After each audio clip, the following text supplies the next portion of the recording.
And obsolete technology, pending bills and an unpredictable tax regime are some of the key issues affecting the viability of companies in Kenya. Investments, Trade and Industry Cabinet Secretary Kinyanjui says he will work closely with the private sector to integrate artificial intelligence and other digital technologies to enhance productivity.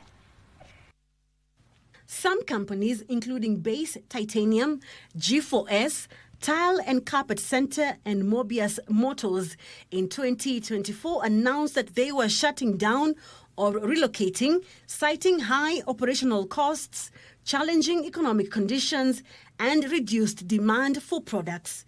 I told you that even when you hear one company has, gone through some challenges, you have five, that are coming in. So I think going forward, there will be need to have data on those that have had maybe a technology challenge or a capital challenge and the admission of new ones, that are investing in our country. To forestall similar cases, Investment, Trade and Industry Cabinet Secretary Kinyanjui is urging businesses to embrace emerging trends, innovate and adopt new technologies to remain competitive. Some of the issues are to do with the advancement of technology. For some of them, they have not been able to catch up. But majorly also there were issues to do with multiple levies, by different government agencies. Growing technology, AI, and all these other issues, the industries are changing very fast.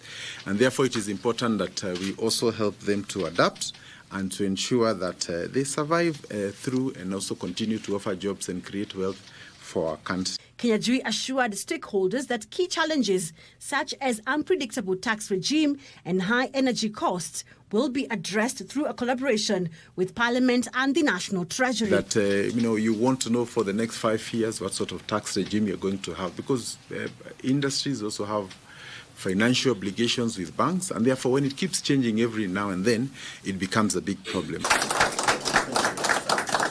He is challenging SMEs and manufacturers to leverage on the various trade agreements such as EAC, COMESA, AFCFTA and Economic Partnership Agreement with the European Union to increase exports to Africa, Europe, Asia and the United States. We are only able to utilize a small percentage of the provisions under these agreements.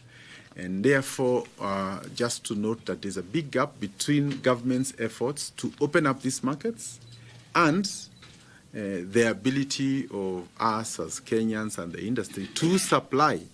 Wairi Mujenga for Prime Edition.